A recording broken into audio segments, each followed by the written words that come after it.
여러분 안녕하십니까. 쾌도남마 이현우입니다. 노래 한 곡 논란이 되고 있습니다. 여기 한번 보실까요? 지금 임을 위한 행진곡 부르고 있는 모습입니다. 어제 청와대 여야 대표 만남에서 문재인 대표가 박근혜 대통령에게 임을 위한 행진곡을 5.18 공식 기념곡으로 하자라고 얘기를 했는데 대통령께서 반응은 어땠을까요? 하나 더 오늘 나눌 얘기 있습니다. 한국과 중국이 정치 구조는 다릅니다. 전인대라는 기구가 있고 또 정치국 상무위원이 있고 국회 외통위원장과 동급이냐 아니냐는 별개로 그 아래에 외교부 장관 부장이 있습니다. 최근에 중국 부장 조리, 우리로 따지면 차관복급에 해당하는 사람이 나경원 외통위원장을 만나서 미인이다. 기자들이 당신만 쳐다볼 것 같다. 이런 얘기를 해서 논란이 되고 있습니다. 한국 소국이라고 지칭하고 있죠, 중국이. 이 얘기 잠시 후에 자세히 나눠보겠습니다.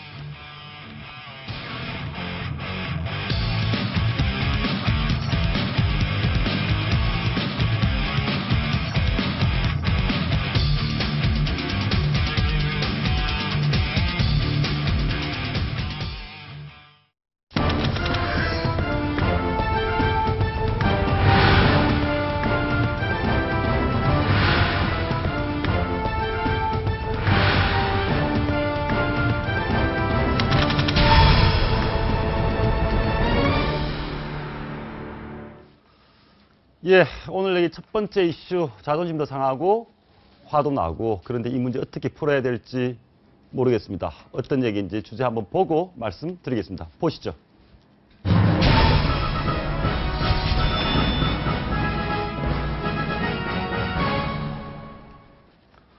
네 분 어서 오십시오. 예, 안녕하세요. 중국 대국입니다. 네. 우리는 소국이라고 지칭당하고 있고 좀 자존심이 상합니까? 어떻습니까? 인정해야 됩니까? 아니 근데 이게 뜬금없는 게 우리 정부가 전략적 사드 문제하고 이제 미인 문제를 좀 분리시켜야 된다고 생각하는데 사드 문제는 우리 정부가 기본적으로 미중 눈치를 보면서 전략적 모성이라는 이런 애매한 태도를 유지하고 있지 않습니까? 근데 뭐 양국의 차관보 와서 갑자기 이게 뭐 자존심이 상한다 뭐 할 계제는 좀 아닌 것 같고. 네, 자존심이 좀 상할 수도 있는 사드 문제를 하러 온 자리에서 이런 상황이 벌어져서 문제인데 얘기 한번 들어보시죠. 어떤 얘기인지 보시죠. 非常感谢这个罗新任委员长国荣来会见我。 예방하시겠다고 해서 이력을 보니까 대변인을 아주 오래 하셨더라고요. 저도 초선 때 대변인을 굉장히 오래 했었습니다. 그래서 공통점이 있어서 오시라고 했었습니다. 我想，如果是咱们两个同时站在这个发布台上的话呢，记者们更愿意看你啊。中国现在有一句。 저 말 미인이시네요. 예. 뭐 이런 얘기가 저 자리에서 할 수 있는 얘기인가요? 어떻습니까? 저는 미인이십니다. 이 말 자체는 잘못된 게 아니라고 생각해요. 예. 근데 여기 온 목적이 뭡니까? 사드와 AIIB를 얘기하러 왔단 말입니다. 예. 그러니까 실제 목표는 너 사드 가입하는 거 신경 써. 예. 하는 건 곤란해. 이 의도를 가지고 있는 자리에서 저 얘기를 하니까 마치 계산을 가지고 하는 것처럼 보이고 얕잡아보고 하는 느낌을 들죠. 얕잡아보는 느낌이다. 왜? 그래서 미국에서도 이걸 뭐라 하는 거야? 큐어리어스라고 미국에서 얘기했어요. 우리 의아하다. 예, 그런데 예. 의아하다인데 사실은 저는 더 정확하게 번역하면 이 희한하다 이 얘기입니다. 희한하다. 그리고 제가 볼 때 구태의 영어 단어를 쓰면 저 태도가 obnoxious한 거예요. 아주 주제넘고 시건방지다고 생각했어요. 주제넘고 시건방지다. 예, 뭐 그렇게 볼 수 있는데요. 저 부장조리가 와서 사드 이야기하고 AIB 이야기를 한 건 분명히 맞습니다. 맞는데 저 자리가 국회 외통위원장을 면담한 자리입니다. 예, 예. 근데 우리 국내 정치의 체계상 외통위원장은 그 사드와 AIB의 구체적인 정책 결정을 하는 자리에 있는 건 아니에요. 예. 그러니까 우리 정부, 그러니까 박근혜 정부와 외교부나 국방부 또는 청와대 안보실 여기에서 구체적으로 이제 논의 끝에 결정을 하는 것이고 그 결정에 만약에 국민의 재산과 권리에 생명에 관한 권리가 있다든지 많은 국가 예산이 투자되다든지 이런 경우에는 이제 국회를 거쳐야 되기 때문에 외통위원회가 좀 필요하지만 지금은 저 부장조리가 와서 나경원 위원장을 만난 자리에서 사드라든지 무슨 AIB를 압박하는 자리라기보다는 제가 볼 때는 뭐 제 추측입니다만 지금 굉장히 자기들도 이 한국에 왔을 때 한국 언론이 주목하는 걸 알지 않았겠습니까? 예. 사드 압박을 하러 왔을 텐데 그러면 사실은 우리 외교부 차관부라든지 청와대를 가는 건 좀 굉장히 부담스러울 수 있으니까 그것들 좀 희석시키기 위해서 국회라고 하는 좀 다른 기관을 좀 선정한 게 아닌가 생각이 들어요, 제 생각에. 의원 기자들은 어떻습니까? 기자들은 저 뭐 미인이시네요 하고 우리한테 압박을 하러 온 자리에서 미인이시네요. 또 차관 복급 좀 낮은 급인데 대통령장을 만난 얘기. 일단은 나경원 외통위원장이 훨씬 더 이제 차관복급이잖아요. 부장조리가. 예, 그렇기 예. 때문에 굉장히 배려해서 만나준 거거든요. 거기에 대해서 좀 부적절했다. 특히나 이제 류젠 차우가 이제 8년 동안 외교부 대변인을 지냈습니다. 예. 굉장히 언론도 많이 상대해보고 말에 어떤 좀 능수능란하다 이런 평가가 나오는데 그런 사람이 저 자리에선 좀 부적절하게 말을 건넨 게 아니냐 이런 평가도 하기도 했습니다. 한번 여기 보시죠. 사실 이게 전인대와 상무위원은 이렇게 따로입니다. 예. 우리 국회에 다니는 게 전인대는 맞죠, 중국에. 맞습니다. 예, 전인대는 맞고 어쨌든 굳이 급을 따지면 소속은 다르지만 여기 외교부 장관이 있고 차관이 우리가 2명, 차관부가 1명입니다. 물론 차관복급은 많이 있습니다만 여기 중국 외교부장, 부부장, 차관이 7명입니다. 그러면 부장 조리라는 사람은 아니 근데 제가 예. 뭐 중국을 두둔할 생각은 전혀 없는데 지금 아까 이 부장 조리가 한 얘기가 면담을 받아주셔서 감사합니다라고 얘기했잖아요. 그다음에 지금 회담이 아닌 게 상석에 외교위원장이 앉아 있는 것이고 오른쪽에 앉아 있는 거 아닙니까? 예. 그렇다고 본다면 저게 뭐 상국약 소국이 할 문제는 아닌 것 같고 외교적 결례인가 나는 잘 모르겠다는 생각이 들고 예. 두 번째 미인이라는 부분도 맥락적으로 보면 대변인 했더라 당신이 나도 초선 때 대변인 했다. 그러니까 같이 만약에 대변인을 하면 카메라가 그쪽만 가겠네, 미인이시니까. 이 얘기가 과연 외교적 결례인가? 저는 우리가 너무 약속을 컴플렉스에서 과민하게 생각하는 거 아닌가, 이런 생각이 듭니다. 그러니까 제가 볼 때는 아까 말씀드린 것처럼 외교부 차관보를 만났거나 외교부 차관을 만난 자리에서 저런 농담을 했다는 것은 제가 좀 결례시 있어요. 왜냐하면 굉장히 민감한 사안을 다루러 왔기 예. 때문에. 그런데 지금 그런 중요한 결정 라인에 직접 있는 사람은 아니란 말이에요. 나경원 위원장이. 예. 그런 자리에서 그리고 되게 기자들이 다 배석한 자리에 공개적인 이 대화가 오고 한 자리 아닙니까? 그런 자리에서 이제 처음에 분위기를 좀 편하게 하기 위해서 하는 말 중에 대부분은 이제 우리가 남북 대화를 하거나 애국가 정상들 만나면 많이 하는 게 이제 날씨 이야기를 많이 하는 거 아닙니까? 근데 이 사람들이 예. 얼굴 이야기를 해서 미인이라고 이야기를 한 건데 저는 미인이라고 한 것 자체가 만약에 나경원 위원장 개인이 기분이 나쁘지 않았다면 이제 큰 문제는 안 될 거라고 봐요. 예. 다만 사드나 AIIB라는 굉장히 지금 굵직한 사안을 가지고 들어온 사람이 국회 대통령을 만난 자리에서 굳이 저렇게 미인 이야기를 강조하는 것이 적절했느냐의 문제는 저는 뭐 제기할 수 있다고 결국 봅니다. 같은 네. 얘기죠. 왜냐하면은 결국 지금 김 교수님하고 제가 약간 교수님 말씀에 반론을 제기하려고 했던 이유가 같은 건데 몇 달 전에 주중 대사가 국회를 왔어. 예. 사드 문제를 또 얘기를 했단 말입니다. 예. 그때 당에서의 반응이 어떤 거예요? 당신이 왜 여기 와가지고 남의 국회에 와가지고 사드 얘기를 하느냐고 얘기를 했단 말입니다. 그러면 최소한 저는 나경원 위원장으로 외교 부장 조리가 왔을 때에 무슨 얘기를 가지고 왔다는 감은 충분히 가 있다고 생각합니다. 그래서 있죠. 구태여 저는 조금의 절차상의 흠결이라고 하면은 부장 조리하고 앉아서 얘기할 게 이 표는 사실은 저는 약간은 찬성을 못합니다. 왜냐하면 외교부 장관이 외교부장은 맞지만 외교통상위원장이 전인대 아니, 상무위원하고는 더 위의 급도 있다는 얘기입니다. 더 위의 급도. 그러나 일단 차관보가 왔을 때에 미국 차관보하고 지금 같이 왔기 때문에 국가적으로 굉장히 민감한 상황이란 말입니다. 그리고 사드 얘기가 하늘에서 뭐 땅에서 갑자기 솟거나 하늘에서 갑자기 뚝 떨어진 게 아니고 분위기가 지금 계속 그거 가지고 뭐 땡기고 밀고 하는 상황인데 이 자리에 사실 차관보를 불러준 것도 자기는 예우를 갖추려고 했지만 결과론적으로 볼 때에 이게 급도 안 맞고 예. 이 민감한 시기에 그 사람을 예우한 게 나는 옳은 건가? 이런 얘기도 있습니다. 그러니까 뭐 우리나라가 상대적으로 작은 나라니까 억울해도 할 수 없다고 하지만 우리나라의 1급 차관복급 또 나름대로 실장이 중국 외교부장 만나줄 거냐 아니면 전인대의 고위 간부를 만나줄 거냐 혹시 더 올라가면 정치국 상무위원을 만나줄 거냐. 정치국 상무위원은 못 만나죠. 못 만나주고 거긴 고사하고 예. 외교부장도 안 만나줄 거다. 뭐 긴급한 현안 아니라 굉장히 뜨거운 쟁점이 되는 것이어서 가는 거라면 뭐 외교부장까지도 잘할 수는 있겠죠. 왜냐하면 이제 한중 관계가 굉장히 중요하니까. 그러나 이제 격으로 따진다면 우리하고 미국도 마찬가지고 우리하고 중국도 비슷한데요. 중국의 대사, 한국에 보낸 대사를 보시면 알 겁니다. 그러니까 중국이 지금 한중 관계가 수교한 지가 벌써 92년에 수교했으니까 오래됐습니다만은 지금도 중국에서는 베이징에서 서울에 보내는 대사는 국장급이에요. 그러니까 예. 그런 것들을 우리는 지금 주중대사 어떤 사람을 보냅니까?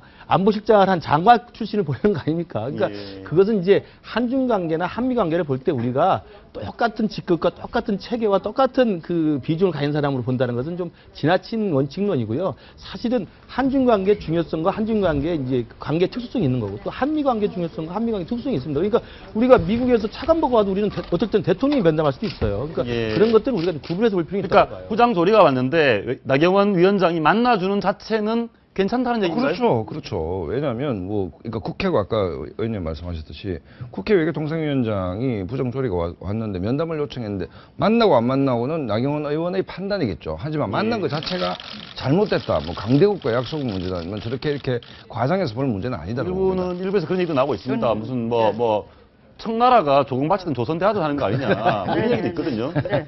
지금 하는 이게 타이밍이 예를 들자면 뭐 약간 딴 얘기인데 통준희 부위원장이 한 그 흡수 발언의 논란 자체가 그 발언의 문제가 아니라 누가 했느냐, 언제 예. 했느냐처럼 이것도 마찬가지 지금 굉장히 민감한 시기이기 때문에 맞습니다. 이 네. 차관보의 중국 차관보의 태도가 우리들한테 신경을 거슬리게 하게 하는 건 예. 사실이에요. 그 정도까지 생각한다면 자기가 조금 공민으로서 조금 더 이렇게 침착하고 신중한 태도를 취했어야 된다 하는 안타까움이 확실히 있습니다. 맞습니다. 사실 이게 네. 논란이 된 이유가 그냥 와서 인사하러 왔으면 그럼요. 전혀 문제가 안 됐을 텐데 사드라는 게 맞습니다. 네. 우리가 결정해야 될 것인데 중국이 맞습니다. 우리 내정 간섭하듯이 비춰지니까 그리고 이 조리가 와서 그 한국 여기 일정을 소화하면서 우리 언론에 다 났지 않습니까? 자기 중국의 관심과 우려 사항을 한국이 존중했으면 좋겠다.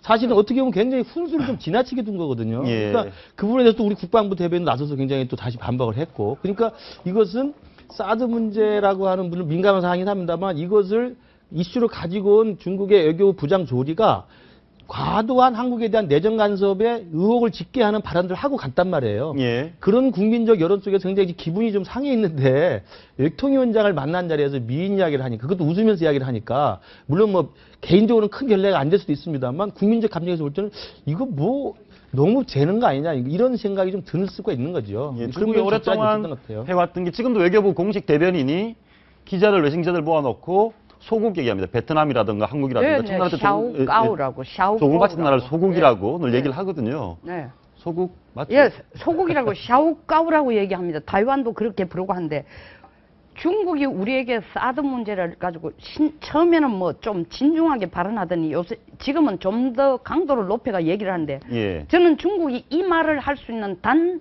한 가지에 제일 먼저 되어야 할 전제가 딱 하나 있다고 생각합니다. 중국의 입장에 한반도 비핵화가 아니고 북한 비핵화라는 것을 미국하고 합의를 했다면 이 얘기를 해도 우리가 납득이 가는 얘기인데 한반도 비핵화를 하자. 한반도 비핵화와 북한 비핵화는 전혀 다른 얘기입니다. 예. 남쪽도 북쪽도 다 핵을 가지면 안 된다는 우리 주한미군의 소위 말하는 전략적 전술적 핵도 안 된다는 거거든요. 그런 입장이면서 이 지금 우리에게 너가 그거 가지면 곤란하다.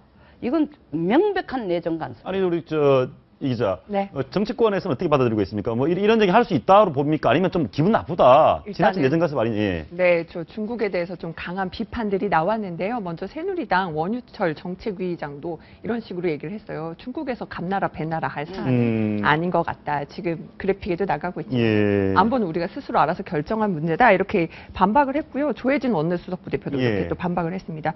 중국은 북핵과 미사일을 확실히 억제를 해주던가 우리가 자위적 수단을 강구하는 것에 대해서 부당한 간섭이나 압박을 하지 말던가 해라. 이렇게 하면서 중국에 대해서 좀 목소리를 그러네요. 높이고 나왔습니다. 그건 의원님 말씀하고 맞네요. 네. 북핵을 너가 알아서 제어를 하거나 아니면 그래서 제가 간섭하지- 북핵 비핵화라는 입장을 확실히 했다면은 이야기가 아니 그러니까 다른데. 저 원유철 의원이나 조혜진 의원님이 말이 맞죠. 예. 맞는데 문제는 문제를 이 지경까지 끌고 온 그것을 우리가 한번 리뷰해봐야 된다는 얘기입니다. 그렇지 않습니까? 왜냐하면 중국이 강도를 높였다고 얘기했는데 이 문제를 우리 자주적 관점에서 또 북한 핵 문제에서 일관성을 갖고 처리했다면 이렇게 뭐 모욕이라고 느낀다 모욕까지 안 왔겠죠. 근데 그동안 스탠스가 애매했고 전략적 박근혜 정부 모습, 들어서 대중관계가 뭐 이전보다 더 좋을 수는 없는 것 아닙니까? 그렇기 때문에 스텝이 좀 엉킨 측면도 분명히 있다. 예. 이 부분은 우리가 자성할 포인트다 이렇게 봅니다. 예. 저도 사드 관련해서는 이제 우리 정부가 그동안 너무 이 좌고우면하다가 좌고우면? 타이밍을 놓친 것 같아요. 그러니까 예컨대 저도 뭐 사드에 대한 개인적인 의견이 있습니다만 다양한 의견들을 다 청취하고 이미 결정을 할 거였으면 진작 했어야 된다는 거예요. 그렇죠. 이게 찬성이든 예. 반대든 간에. 그랬으면 미국과 중국 사이에서 한쪽이라도 확실히 챙기든가 아니면 다른 쪽에는 또 그것을 지렛대에서 받을 걸 받아낼 수 있는 것이었는데 지금은 양쪽 눈치를 너무 보다가 양쪽 협공 속에서 지금 우리의 운신의 폭이 하나도 없어진 게 된 거거든요. 예컨대 예를 들면 그거라도 할 수 있습니다. AIB가 진짜 중국의 지대한 관심사라고 한다면 그리고 이미 연초부터 또 작년부터 시진핑 주석이 와가지고 박근혜 대통령한테 좀 도와달라고 말을 했으면 그때 오히려 그러면 우리는 사드를 하기로 하고 그 대가로 중국을 무마시키기 위해서 AIB를 하는 걸로 우리가 한다고 만약 결정을 했다면 AIB 뭐 영국도 가입하고 할 때가 그렇죠. 진작에 그냥. 진작 했으면은 네. 중국이 그때는 우리를 굉장히 필요로 했어요. 파운딩 멤버로 들어와라. 돈도 좋고 기술도 좋으니까 들어오면 대우해주겠다 그랬는데 지금 영국도 하고 호주도 하고 다 한다는데 이제 와서 AIB라는 카드가 중국한테는 별로 매력이 없는 겁니다. 타이밍을 놓친 거라고 볼 수 있죠. 그거는 AIB가 중국에 아직 필요 없는 건 아니고 필요하겠죠. 예. 2015년 이게 2015년 올해 말에 이제 최종적으로 결성이 돼 가지고 출범을 합니다. 근데 이걸 어나운스먼트 해서 시작한 거는 2014년 10월 달이에요. 예. 10월 달 하자마자 21개국.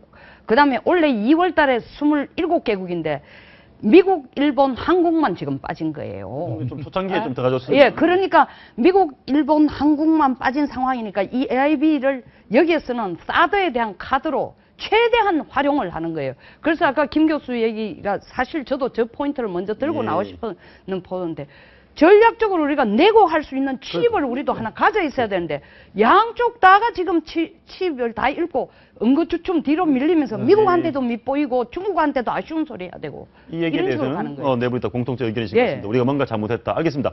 다음 주제 한번 넘어가 보겠습니다. 보시죠.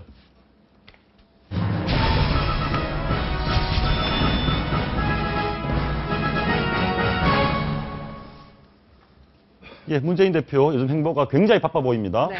어제 청와대 가서 무슨 얘기를 하다가 그런 얘기를 했습니다. 임을 위한 행진곡.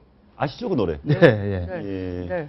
어떻습니까? 임을 위한 행진곡을 공식 기념곡으로 해달라고 대통령께 요청을 했는데 대통령은 가만히 묵묵부답이시고 저는 굉장히 좀 이게 되새겨볼 만한 장면이었다라고 보는 것이 우리가 이제 산업화 뭐 저기 한번 보시면 불러달라 했더니 뭐 일단 김무성 대표가 어제 네. 어색할 것 같으니까 제가 크게 부르겠다. 먼저 이렇게 분위기를 좀 띄웠고요. 아니 분위기가 아니고 그건 너무 아슬아슬한 발언이에요. 네. 왜냐하면 임을 위한 행진곡 이 노래가 네.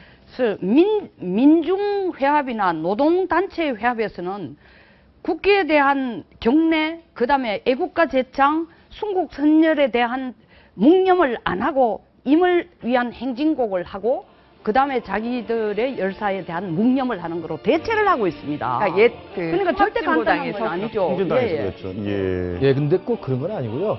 그러니까 노무현 정부 때까지는 임을 위한 행진곡이 5.18 공식 기념식에서는 불렀어요. 그러니까 예. 뭐 지금 송 의원님 말씀대로 일부 이제 친북 그 집회라든지 제야 집회에서는 아예 애국가라든지 묵념을 빼고 저걸로 대신한 것이 있었죠. 그래서 문제가 됐었고 논란이 예. 됐었고 그러나 이제 지금 문재인 대표가 어제 가서 말한 것은 과거 자기 노무현 정부 때는 5.18 기념식 국가주도로 하지 않습니까? 정부 차원에서. 그렇습니다. 그때도 그 5.18 노래를 기념하기 위해서 님을 위한 행진곡이 그 노래와 직접적인 연관이 있는 노래이기 때문에 역사성을 갖고 있기 지금 때문에 영상이 나온 장면이 그렇습니다. 5.18 그때 그 노래를 좀 예. 기념식에다 넣었던 거죠. 근데 이제 그게 박근혜 정부 들어와서 뺀 거거든요. 이제 그런 부분을 복귀해달라는 이야기지 뭐 통진당 때처럼 해야 할 지금 때처럼 얘기를 너무 그렇게 통진당으로 애국가 대신 하자는 건 예, 아니고. 예, 예. 그러니까 저게 이제 그러니까 산업화 세력과 민주화 세력을 상징하는 두 사람이 만났는데 상호 인정이 잘 안 되는 것이죠. 그러니까 보수 쪽에서는 진보를 보고 왜 그 건국의 아버지 뭐 이승만 그다음에 산업화 박정희 요소를 참배 안 하느냐 뭐 억지든 했지 않습니까? 그러면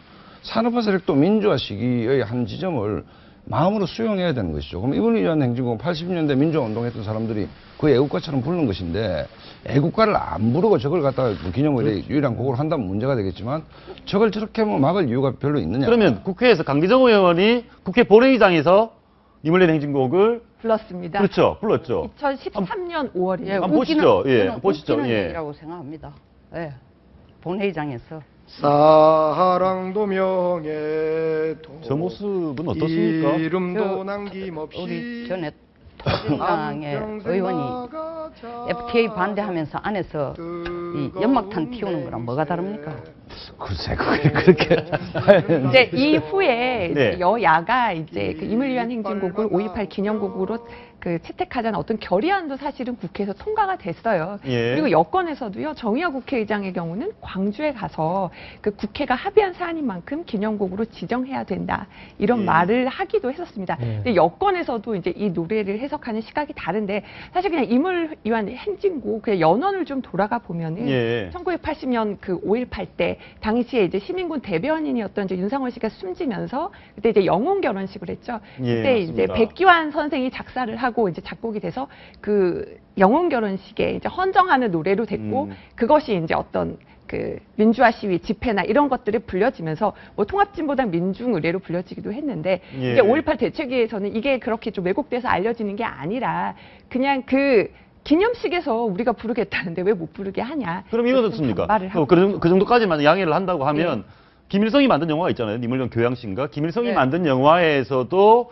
임을 위한 행진곡이 굉장히 중요한 영화의 한 모티브로 나온단 들어가 말이죠. 있습니다. 아니, 그럼 김일성이 있습니다. 북한에서 영화를 제작했을 때 한국 음악을 쓰면 우리가 다 그 금지곡을 해야 되는가? 그게 그 발상 자체가 저는 좀 이해가 잘 안 가고.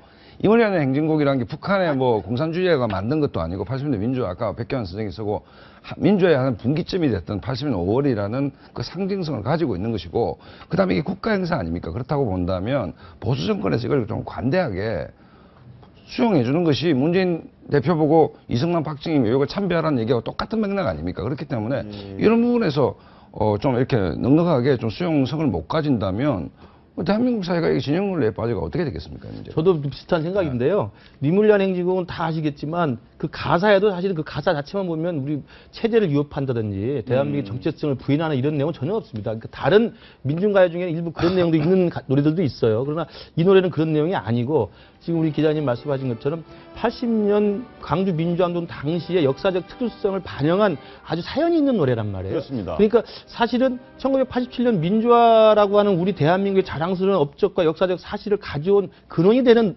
역사적 순간과 연관되어 있는 노래입니다. 그러니까 그 노래를 우리가 굳이 산업화 세력과 민주화 세력 나눠가지고 산업화 세력은 이 노래는 안 된다. 민주화 세력은 이 노래 해야 되겠다. 이거 가지고 싸우는 것 자체가 근데 우리로서는 어른스럽지 못한 거죠. 교수님 말씀에 전적으로 대체 많은 사람들이 공감할 네. 텐데 그런 것 같습니다. 그러나- 통진당이라든가 그렇죠. 약간 일부 그러나 매력이- 그러나 예. 대통령으로서 그 자리에서 바로 그걸 받아들이겠습니다 하기에는 사실은 이것을 반대하는 사람도 있고 받아들인 사람도 있다 하는 게 사실은 어떻게 보면 표현을 위한 표현인 것처럼 들리지만 사실상 그 이상을 더 그 자리에서 아니, 허락할 그 수 없어요. 문제도 저는 좀 잘못되고 100% 국민 대통합이 대통령 핵심 공약 아니었습니까? 그럼 그 어떻게 통합이 100% 된다는 것입니까? 제가 그랬습니까? 대통령 후보 아니, 그러니까 100% 통합이 된다고 100%는 안 지금 되더라도 봅니다. 큰 산업화 민주화 세력이 상호를 인정하고 네. 그 공과를 공과대로 보는 그게 리더십인 것이지 이걸 자꾸 차폐를 하는 것은 좀 곤란하지 않나요? 저 하나 팩트만 더 하나 또 설명을 드리는 게 북한 영화에서 쓰였다 이거 가지고 새누리당 작년에 의원 워크숍 때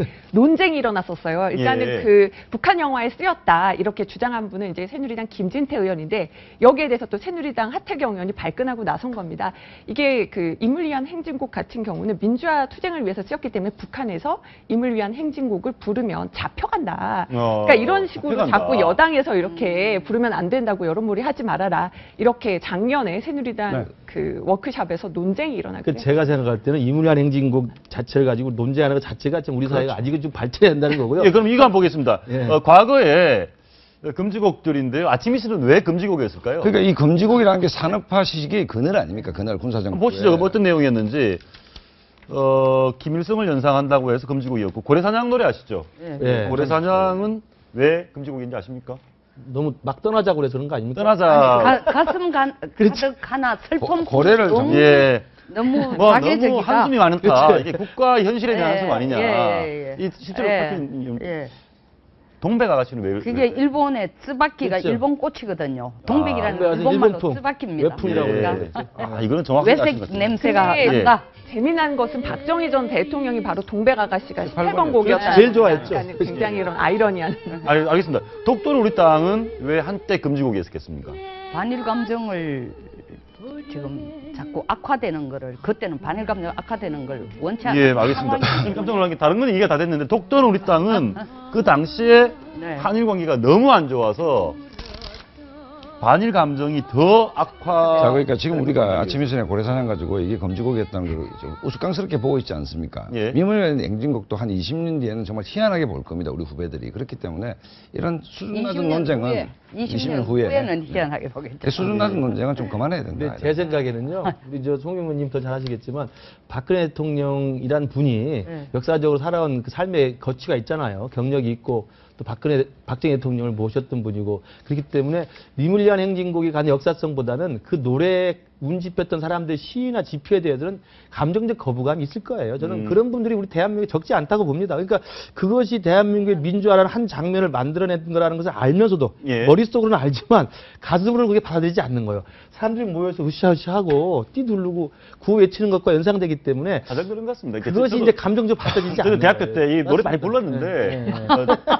많이 다른 불렀는데 거죠. 다른 다른 것 거. 같아요.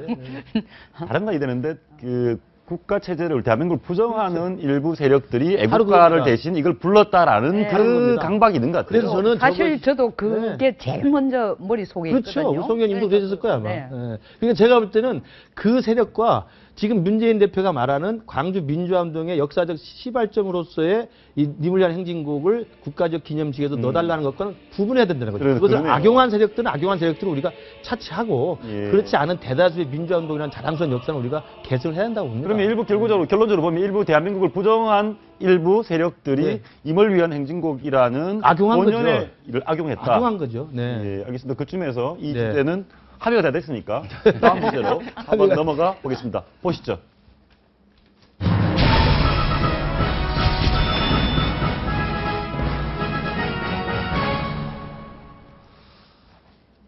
예, 사람이 벽을 보고 얘기하면 어떻게 될 것 같습니까? 오늘 문재인 면벽수도를 하는 거죠. 연벽수도입니까? 덕도가 네. 되죠, 덕도가. 덕도를 합니까? 근데 예, 뭐- 오늘 뭐 문재인 대표가 정 대표가 이런 얘기를 했거든요. 한번 들어보시고 얘기 나누겠습니다. 들어보시죠.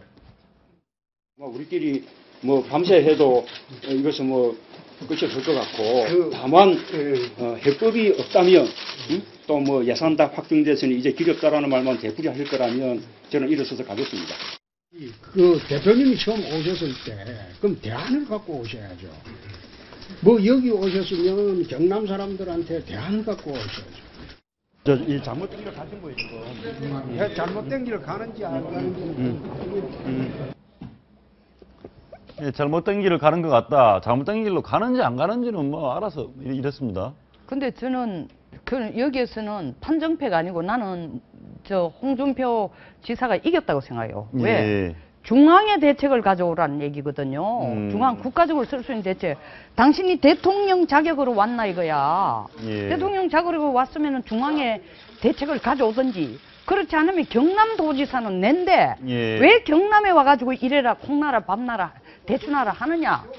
저는 홍준표 지사가 한 방 쳤다고 생각해요. 뭐 그렇게 해석할 수도 있는데요. 지금 문재인 대표의 지금 저 행보는 이제 어떤 맥락에서 설명이 될 수 있냐면 최근에도 계속 이제 광폭행보를 벌이는데 네. 그 중에 하나가 여당 지자체장들을 지금 만나고 있습니다. 광역지자체 남경필 지사도 만났고 그다음에 지금 이제 물론 홍준표 지사의 무상급식 문제가 뜨거운 쟁점이 되긴 합니다만 어차피 여당이 그 잡고 있는 지금 광역 단체를 간 거예요. 그러니까 그런 일련의 맥락 속에서 간 거라고 일단 봐주셔야 될 것 같고요. 두 번째로 이제 저는 이런 생각도 해봤어요. 왜 저기 가서 홍준표 지사를 만났을까?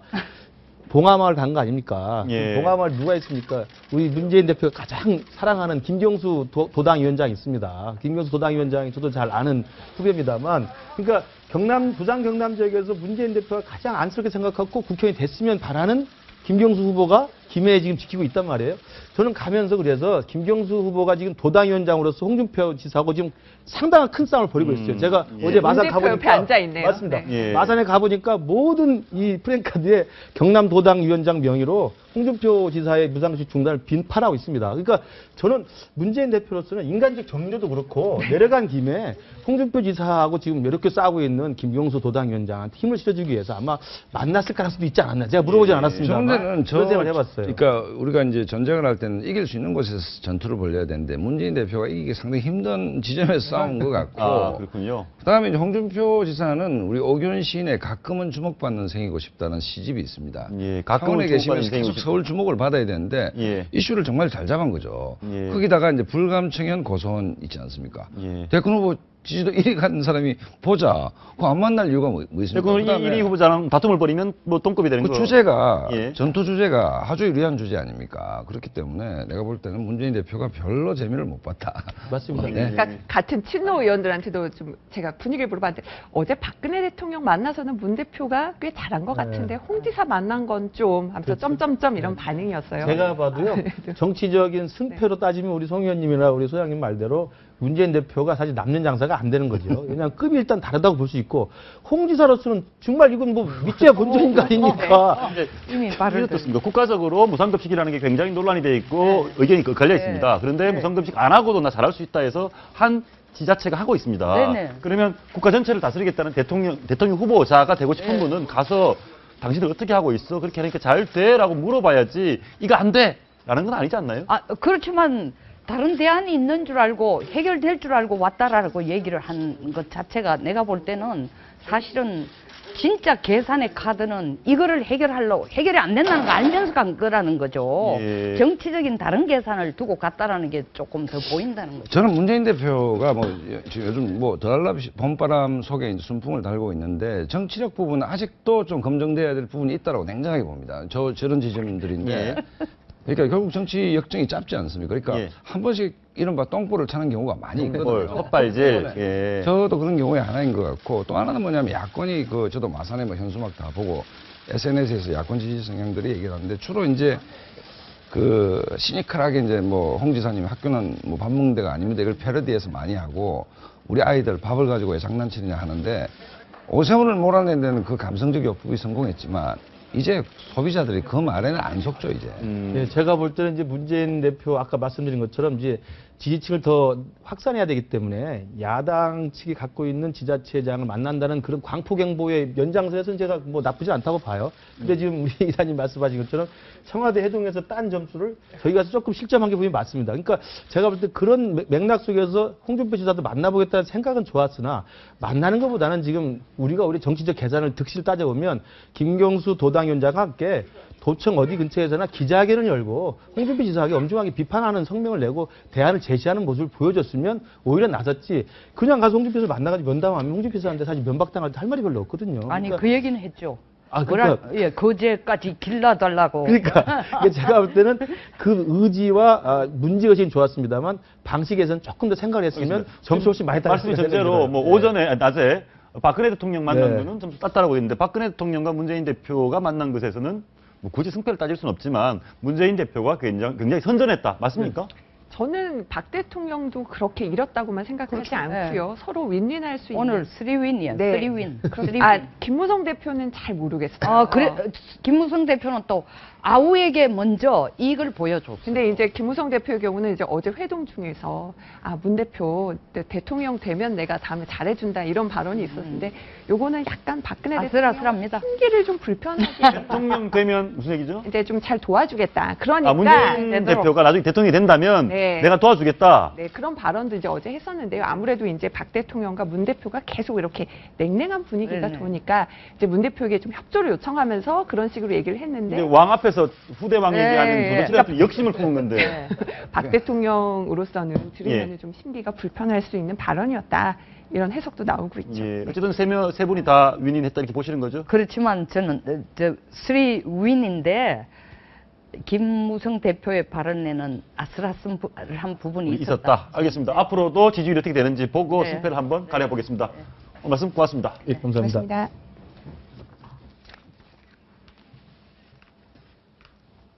사드 배치에 대한 중국의 돈 없는 간섭에 한국과 미국이 한 목소리를 내면서 사드 논의가 오히려 탄력을 받고 있습니다. 당장 다음 달 미국에서 열리는 한미 국방 고위급 회담에서 본격 논의가 시작될 것 같습니다. 손효주 기자가 보도합니다. 우리의 국방안보 정책에 대해서 영향력을 행사하려고 해서는 안 됩니다. 사드 배치에 대해 뚜렷한 입장을 표명하지 않던 우리 정부가 국방부를 통해 중국에 경고하고 나서면서 사드 문제가 새로운 국면에 접어들었습니다. 중국이 사드 배치에 반대한다며 공개적으로 압박하자 오히려 사드 배치를 검토하는 쪽으로 방향을 튼 겁니다. 국방부는 사드를 구매할 계획은 전혀 없다고 잘라 말하면서도 주한미군의 사드 배치에 대해서는 반대할 이유가 없다고 재차 강조하고 있습니다. 이런 가운데 당장 다음 달 워싱턴에서 열리는 한미 국방부 차관보급 회의인 한미통합국방협의체 고위급 회의에서 사드 배치 문제가 논의될 것으로 알려져 논의에 본격적으로 불이 붙을 것으로 보입니다. 공식 의제에 포함되어 있지 않지만 한미와 중국이 사드를 두고 정면 충돌하는 양상이 되고 사드 문제가 한미 간 최대 안보 현안으로 떠오르면서 비공식 의제로 다룰 가능성이 큽니다. 이달 말에는 마틴 템프시 미 합참의장이 방한해 최윤희 합참의장을 만날 예정이고 다음 달에는 애슈턴 카터 신임 미 국방장관과 존 케리 국무장관이 방한해 한미 국방 외교장관 회담을 엽니다. 한미 국방 외교 고위당국자 회담이 줄줄이 열리는 만큼 사드의 한반도 배치는 빠른 속도로 가시화될 전망입니다. 채널A 뉴스 손효주입니다. 예, 북한이 동해 발사했던 최근 발사했던 미사일 7발이 사상 처음 발사한 SA-5라는 미사일이라고 합니다. 이 미사일이 한국 영공, 우리 전투기를 위협하고 있다고 하는데요. 사드를 둘러싼 논란, 점차 외교적인 문제로 비화되고 있고 우리 영공도 위험하다고 합니다. 이 오해와 진실, 신인균 사주국방 대표 모시고 얘기해 보겠습니다. 어서 오십시오. 안녕하세요. 근데 사드 얘기부터 좀 해보겠습니다. 네. 한국, 중국, 미국이 이제 뭐 노골적으로 다투는 것 같습니다. 그렇죠. 이제 한국은 안보의 실리적 이익, 또 미국은 전략적 이익, 또 중국도 전략적 이해관계 이렇게 부딪혀가지고 미중의 패권에 한국의 실리적 이익이 부딪혀서 지금 우리가 혹자는 뭐 거래 싸움에 새우등 터지는 거 아닌가라고 하고 있지만 사실은 우리가 그만큼 이 동북아에서 굉장히 중요한 위치와 지정학적 위치와 중요한 어떤 우리가 이제는 어떤 체급을 가지고 있다라고도 이렇게 해석할 수 있습니다. 보시죠. 근데 이제 미국이 제일 처음엔 중국이겠죠. 중국이 제일 오른쪽에 신중하게 결정해 달라. 이 말은 굉장히 부드러운 것 같지만 내정 간섭적인 굉장히 강한 메시지고 중국이 저런 얘기를 하니까 미국이 왜 제3국이 중국일 겁니다. 네. 제3국이 왜 저렇게 나서니까 이해가 안 된다. 의아하다. 이렇게 얘기를 했습니다. 그러니까 미국과 중국의 압박이 거세지니까 우리의 입장은 이제 우리 알아서 하겠다. 주권을 지키겠다. 이렇게 나온 거죠? 맞습니다.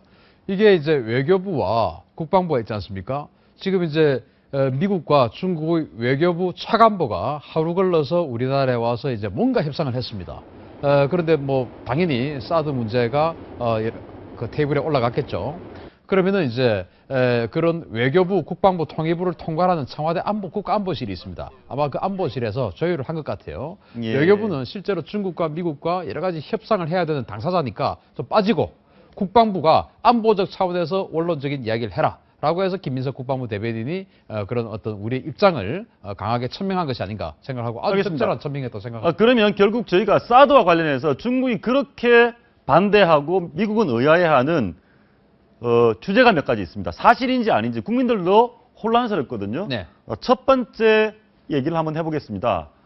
사드가 배치되면 이쯤에 배치되겠죠. 평택. 예, 우리 주한미군 기지 주변에 배치를 했을 때 이 사드로 우리가 북한을 감시하는 것이 아니라 이만큼 떨어져 있는 이 중국의 미사일 기지까지 감시를 할 수 있다. 그 말은 결국 미국이 중국을 감시할 수 있도록 우리가 공간을 내주고 사드 배치를 허용했다. 이 얘기 맞습니까? 아닙니까? 일부 맞고 일부 틀립니다. 맞는 건 뭡니까? 맞는 건 뭐냐면은 사드의 레이더인 ANTPY-2 레이더가 이 중국의 대륙간 탄도미사일인 텐슈이, 웨이난, 난양 이 세 군데의 기지가 발사하는 탄도미사일을 초기 단계에서 포착할 수 있습니다. 사드의 레이더가. 그게 싫다는 거죠. 엑스밴드 레이더. 엑스밴드 레이더가. ANTPY-2라고 하는 엑스밴드 레이더의 탐지 거리가 1,800km예요. 그러면 사드 한국에서 난양까지 1,800km예요. 그래서 탐지가 됩니다. 그러면 중국들이 당연히 기분 나쁘겠네요? 맞죠? 그게 이제 중국의 입장이 일부 맞는 것이고 그러면 또 일부 틀린 것은 뭐냐? 사드의 레이더가 지금 이 화면에 나온 것처럼 이렇게 원을 그려서 전체적으로 원을 1,800km를 볼 수 있는 게 아니고 어떤 특별한 방향으로 60도의 각도로 특별한 방향으로만 볼 수가 있습니다. 그래서 지금 사드를 평택에 배치를 하는 것은 바로 북한의 핵미사일을 보겠다는 것 아니겠습니까? 예, 그렇습니다. 그러면 북한이 함경북도의 끝 두만강 하류부터 예. 평안북도의 끝 압록강 하류까지 엄청나게 긴 해안선을 예. 그 동서로 긴 선을 가지고 있죠. 그걸 평택에서 서쪽 끝에 있는 동창리 그리고 동쪽 끝에 있는 풍계리 여기 핵시설 다 있지 않습니까? 이걸 다 감시를 해야 되는데 이것을 포기하고 이 레이더를 중국 쪽으로 돌리면 중국의 탄도미사일을 볼 수가 있습니다. 그러면은 그렇군요. 북한 핵미사일을 못 보죠.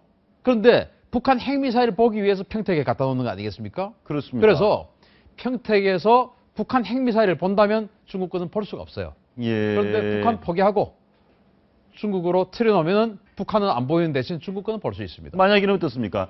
지금 대표님 말씀 들어보면 우리 레이더는 이런 각도로 맞습니다. 북쪽만 볼 수 있는데 네. 주한미군이 쓰고 있는 거 아닙니까? 그렇죠. 그 주한미군이 우리나라 몰래, 한국 몰래 이걸 쫙 돌려서 북한 감시 안 하고 중국만 감시를 해버린다. 그러면 여기를 볼 수 있는 거네요. 볼 수 있는데 그게 뭐 하루 이틀 만에 방향을 틀 수 있는 게 아니고 적게는 3일, 많게는 3주까지 걸립니다. 아, 그 방향을 트는데요? 트는데 예. 그 엄청난 대공사를 해야 되죠. 그리고 예. 중국도 지금 이렇게 강하게 나오는 것이 결국 앞으로 미국의 사드 레이더가 우리 한반도에 배치를 할 수밖에 없다는 것을 중국도 알 겁니다.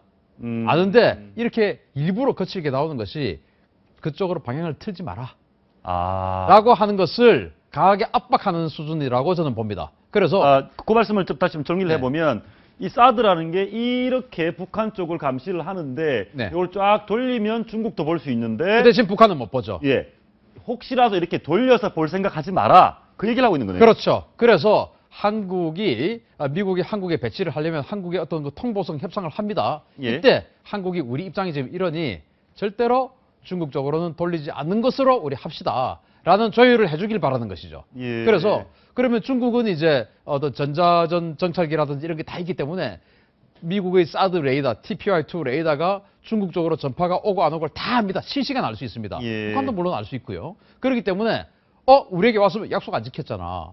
라고 할 수가 있는 것이죠. 그래서 그 약속을 이끌어내기 위해서 일부러 이렇게 아예 배치하지 마라는 쪽으로 압박하고 있는 것이 아닌가라고 저는 봅니다. 알겠습니다. 혹시 중국의 일부 언론, 일부에서 이런 얘기도 하고 있습니다. 한국에 배치된 주한미군이 사드를 배치하면 그 사드로 우리 중국을 공격할 수도 있다. 이런 얘기를 하거든요. 사드 공격 무기를 쓸 수 있습니까? 정치 전문가라고 그러는데 군사 전문가라고 안 하는 게 천만다행입니다.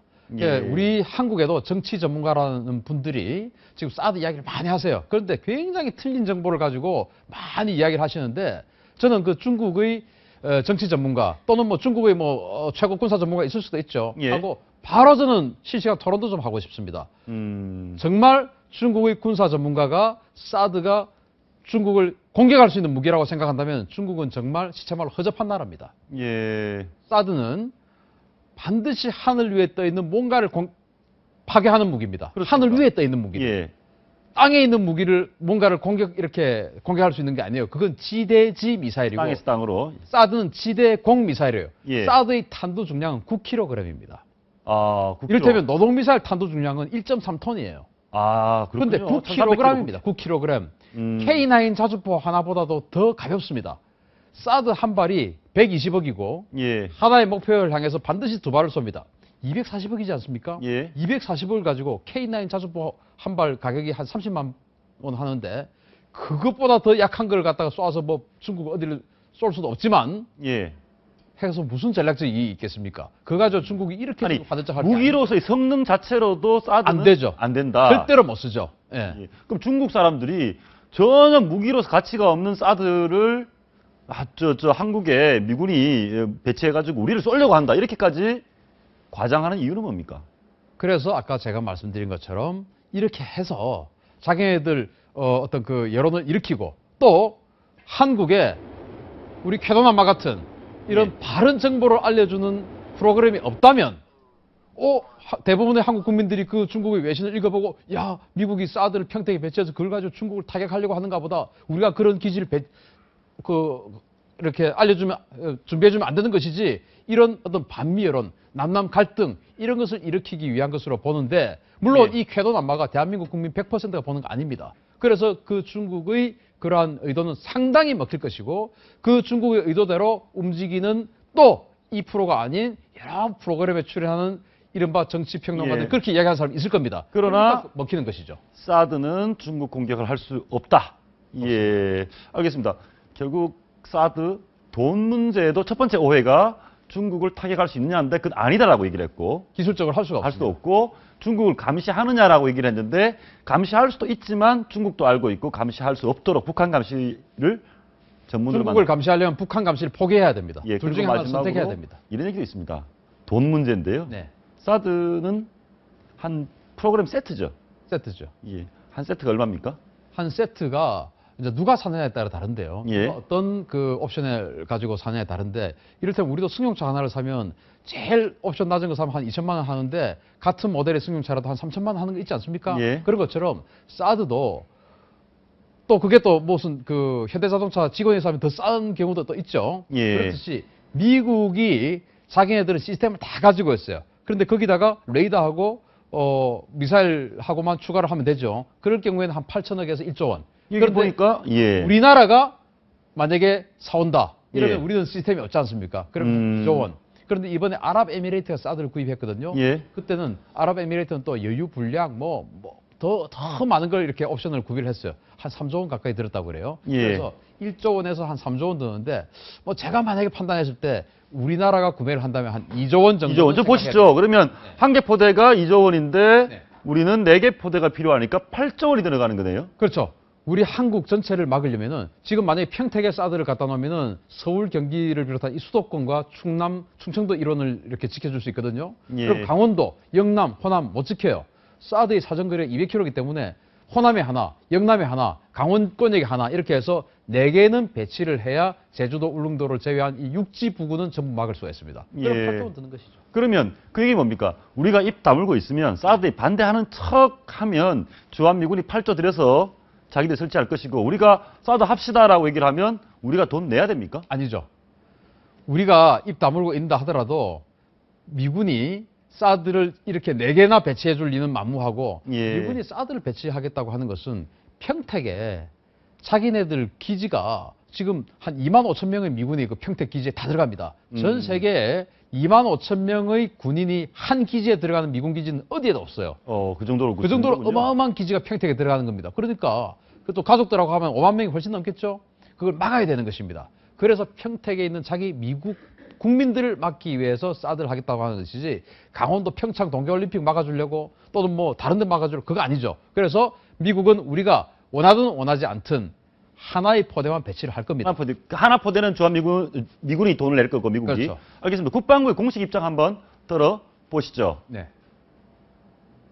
당연히 주한미군에 배치하는 거니까 미국이 부담하는 것이죠. 미국 여러 가지 미군의 장비들이 들어오지만 그걸 우리가 돈을 주진 않습니다. 다만 운영하면서 우리 안보에 도움이 되면 일부 운영과 관련해서는 이제 그건 모든 주한미군과 관련해서 평가하는 것과 같은 방식으로 하겠죠. 예, 저 말을 들어보면 주한미군이 자기들 돈 들여서 사드를 평택에 갖다 놓는다고 하면 그 한 개 포대 정도 갖다 놓는 데 대해서는 우리가 반대할 이유가 없네요. 반대할 이유가 없고 훨씬 더 이기죠. 예. 안보적 측면에서 봤을 때 지금 그 서울, 경기, 인천 이 한 2,500만 명 살지 않습니까? 이것을 막아줄 수 있는 어떤 수단도 없어요. 북한 핵으로부터 이걸 예. 다 막아줄 수 있고 그러면 또 여기에 대해서 방위비 분담금을 더 올리는 것이 아니냐 이런 이야기들이 지금 우리가 있습니다. 방위비 분담금 지금 우리가 한 9,600억 원 연간 내지 않습니까? 그걸 만약에 사드를 배치했으니까 이 사드 운영 경비가 더 들어간다. 그러니까 방위비 분담금 올려달라라고 할 수 있다는 지금 우려가 있어요. 예. 그러면 그 사드 빼가라라고 해야죠. 빼가라? 빼가라. 알겠습니다. 왜? 우리가 미군이 필요해서 갔다 오는데 왜 우리가 돈 주냐? 빼가라 그러면. 우리 정부가 좀 지혜롭게 대응을 그렇죠. 해야 되고요. 예. 사실은 저희가 지금 이 사드 문제보다 당면한 굉장한 우리 국방 안보 위험이 있다. 그러면서 SA 말씀하셨습니다. 네. 이 미사일을 지난주인가요? 북한이 이 미사일을 SA-5 미사일을 쏜 거는 처음이라면서요. SA-5 미사일을 북한이 사격 훈련을 한 것은 처음이었죠. SA-5가 어떤 미사일이길래? SA-5는 예. 러시아에서 과거에 소련이죠. 소련에서 만든 S라는 시리즈의 지대공 미사일인데 러시아 이름으로는 S-200입니다. 그걸 이제 SA-5라고 붙였는데 이 SA-5는 사정거리가 250km. 예. 그리고 레이더 탐지 거리도 한 250km 되고 북한에 2개 포대가 있어요. 2개 기지가. 예. 이게 이제 원산하고 사리원에 있습니다. 쉽게 말해가지고 이 미사일은 하늘에 우리 전투기를 격추시키는 거네요. 전투기를 격추시키죠. 예. 그리고 예. SA-2 미사일도 역시 하늘에 있는 전투기를 격추시키는 건데 이건 사정거리가 한 40km. 이거는 이거 뭐 국방부 공식 입장은 아니고 미국에서 나온 정보에 의하면 북한에 46개 기지가 있습니다. 이 SA-2와 SA-3 합해서 46개 기지 정도가 있다. SA-2와 SA-3는 비슷한 미사일입니다. 예, 그 말씀은 그럼 우리 유사시에 우리나라 전투기들이 북한 쪽에서 작전을 하면 이 미사일에 다 격추가 된다는 얘기인가요? 이게 살아있으면.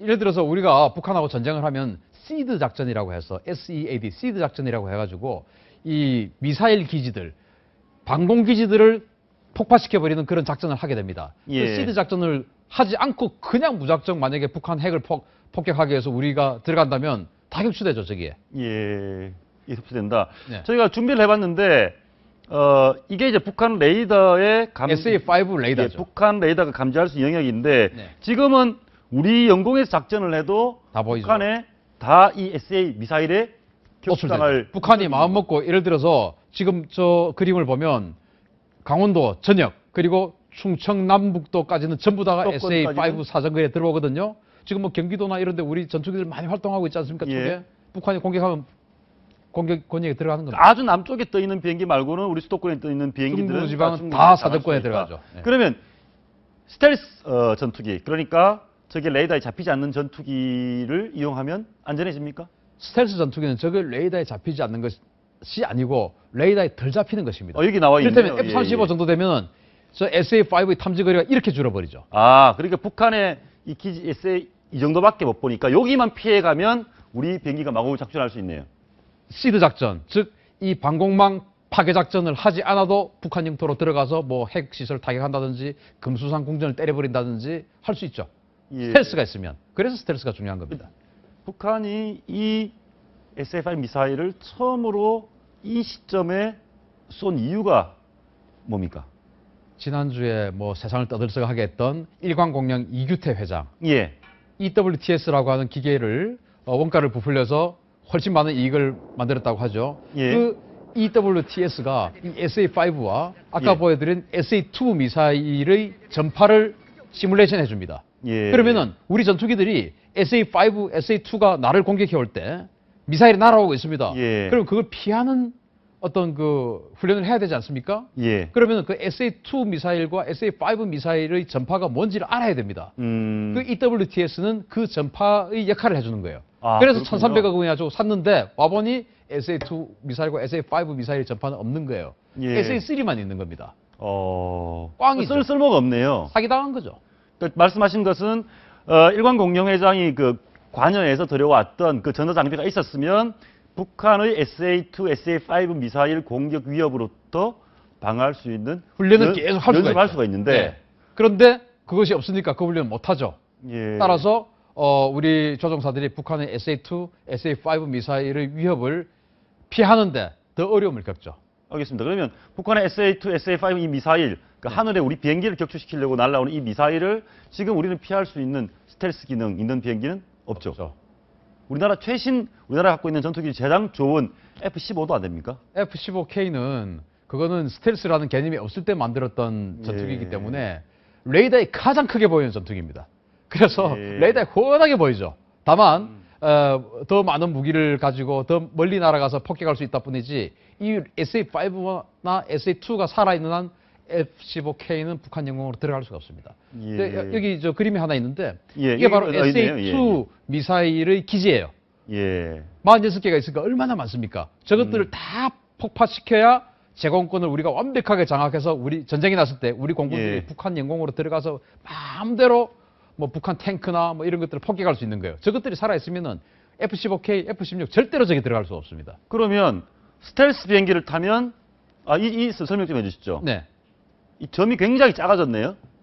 옆에 40km짜리 점이 이렇게 작아졌습니다. 이게 바로 작아졌다. 스텔스는 안 보이는 게 아니라 저렇게밖에 못 보는 거죠. 그러니까 이 SA 북한의 기지에서 요로 정도 면적만밖에 저 사이가 지금은 뭐 지도는 조금 하기 때문에 저 사이가 뭐 굉장히 작아 보이지만 사실은 저게 수십 킬로씩입니다. 이 사이를 피해 다니면 되네요. 피해서 예. 우리가 얼마든지 알 수 있지 않습니까? 그 피해서 들어가 가지고 금수산공전 때려버리면 되는 겁니다. 그게 바로 스텔스의 위력이죠. 그러면 북한이 유사시에 북한이 이렇게 공격을 하려고 할 때 미국 도움 좀 받으면 안 됩니까? 미국에 스텔스 비행기 있지 않습니까? 스텔스 B2 스텔스 폭격기 있죠? 예, F-22도 있고. 예. F-35 미국이 뭐 수천 대 살 거죠? 예. 그래서 한미동맹 전시작전 통제권이 미국이 가지고 있는 거 이렇게 굉장히 중요하다는 것입니다. 이를테면 자 이런 것들을 46개나 있는 이 SA-2 기지 그리고 2개나 아까 충청남도까지 다 공격권에 지금 나와 있는 비행기가 SA-5 기지. F-22. 예. 자 이런 것들을 해결을 하려고 하면은 우리 전투기들이 얼마나 많은 희생을 하고 저걸 다 폭파시키겠습니까? 예. 그런데 전쟁이 발생하면 단 한순간에 미국의 B2 스피릿 폭격기가 스텔스 폭격기죠. 예. 단 한순간에 저것들 다 없애버립니다. 아예 여기에 있는 우리 비행기를 겨냥하고 있는 북한의 미사일 기지를 아예 타격을 해버린다. 반나절 만에 다 없애버립니다. 그게 B2 스피릿이라는 스텔스 폭격기죠. 예, 스텔스 폭격기. 네. 예. 가오리처럼 생긴 거. 가오리처럼 생긴 비행기. 네.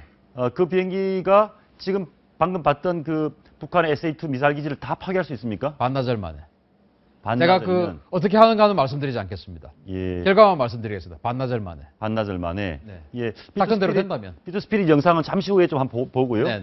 지금 여기 나와 있는 게 스텔스 전투기죠. 예. 지금 제일 왼쪽에 있는 게 지금 지구 최강의 전투기인 F-22 스텔스 전투기. 저 F-12는 누가 갖고 있습니까? 미국만 있죠. 미국이 한 180대 정도. 예, 지구 최강? 지구 최강입니다. 예. 앞으로도 최강일 거고. 우리가 도입하려고 하는 것은 F-35. KF-X이고 F-35가 있고 이 차이는 뭡니까? F-35는 미국 로키드 마틴이 만든 예. F-22는 고가형, F-35는 저가형 해서 예. 미국도 아무리 돈이 많아도 F-22처럼 고가형을 수천 대를 가질 수가 없지 않습니까? 예. 그래서 저가형 전투기인 F-35 스텔스 전투기를 만들어서 자기도 쓰고 예. 동맹국들에게도 나눠주고 하는 그런 용도로 만들었죠. 그리고 F-22는 좀 더 전투기에 가깝고 예. F-35는 좀 더 폭격기에 가깝습니다. 그래서 우리 입장은 전투기와 폭격기는 무슨 차이가 있습니까? 전투기는 적 전투기를 격추시키는 거고 예. 폭격기는 적 지상에 있는 뭔가를 폭파하는 거죠. 그래서 우리 예. 입장은 북한 공군 사실은 사실 다 망했거든요. 예. 그래서 북한 공군하고 우리가 전투할 일 크게 없어요. 그러면 우리는 북한 핵시설, 북한 탱크들, 북한 방사포들 이런 것들을 타격해야 되니까 우리 입장에서는 사실 폭격기 임무가 조금 더 효율적이죠. KF-X, 네. 우리 한국형 전투기 사업은 잘 되고 있습니까? 지금 아직 시작도 안 했으니까 잘 되고 있다라고 이야기하는 하고요. 이게 이제 미리 할 건데 목표는 스텔스기로 만드는 거죠. 당분간의 목표는 1차 목표는 스텔스기가 아니고 예. 그냥 세미 스텔스인데 예. 2차 목표가 스텔스거든요. 그런데 저는 이 KF-X에 대해서 우리 국민들이 너무 조급하다. 정말 저는 이것이 정말 위험하다고 생각하는 게 KF-X 아직 페이퍼상의 전투기인데 예. 우리는 이것을 2024년 5년에 실전 배치를 하겠다고 그래요. 예. 저는 이것이 말이 안 된다고 생각하는데 왜냐하면 일본이 F-3 신신이라는 전투기 지금 벌써 날아다니고 있지 않습니까? 예. 이거를 자기네들이 독자 개발해서 이미 날아가고 있는 게 있음에도 불구하고 2028년에 실전 배치하겠다고 그래요. 완벽하게 만들겠다 이거죠. 신뢰성 있게. 우리는 지금 아예 모양조차도 없는 것을 2025년에 하늘로 띄워서 실전에 배치를 하겠다. 저는 과연 이것이 가능할까? 알겠습니다. 저희가 B2 스피릿 얘기를 다시 한번 해보고 싶은데 네. 지금 오늘 말씀해 주신 게 북한에서 우리나라 비행기를 다 무력화시킬 수 있는 SA-2 미사일 기지를 있고 SA-5 미사일을 처음 발사를 했는데 네. 그 기지를 타격을 하는데 이 B2 스피릿 미국 비행기죠? 미국만 가지고 있는 미국의 전략 폭격기죠. 이 비행기가 그 기지를 다 폭파시킬 수 있다면 스텔스 비행기도 필요 없는 거 아닙니까? 또 다른 임무가 있기 때문에 모든 것이 스텔스화돼 있고 그러면은 또 혹시 아까 제가 작전대로 된다면이라고 말씀드렸습니다. 예. 작전대로 안 되었을 때는 직접 가서 또 폭발을 해야 되겠죠. 그럴 때 예. 또 스텔스가 효과적이죠. 그래서 예. 작전대로 된다면 거의 반나절 만에 북한의 알겠습니다. 방공망을 다 오늘 사드 얘기에서 출발을 했는데 네. 결국 사드 한반도 배치될 걸로 보십니까? 아니면 시간이 좀 많이 걸릴 걸로 보십니까? 저는 배치가 된다고 봅니다. 그래서 지금 이제 5월 말에 샹그릴라 대화, 그 싱가포르에서 열리는 그 아시아 안보 대화 있지 않습니까? 거기에서 아마도 우리 국방부 장관과 미국의 카터 국방부 장관이 사드 배치에 대해서 합의를 하지 않을까. 예. 그때가 되면 그 전까지는 우리 정부는 전략적 모호성을 유지하다가 그때가 되면 이것은 미국의 사안이기 때문에 미국이 자기네들 기지에 배치하는 미국의 사안이기 때문에 우리가 크게 관여할 바 아니다라고 하면 사실은 그만인 그 거죠. 부분은 좀 논란이 있긴 한데요. 아무튼 한번 지켜보겠습니다. 오늘 말씀 고맙습니다. 감사합니다. 요즘 부쩍 미국, 중국, 외국의 다른 큰 나라들이 우리나라에 간섭하는 일이 많은 것 같습니다. 국력이 정말 중요한 것 같습니다. 지혜로운 선택, 전략 필요할 것 같습니다. 시청해주신 여러분 고맙습니다.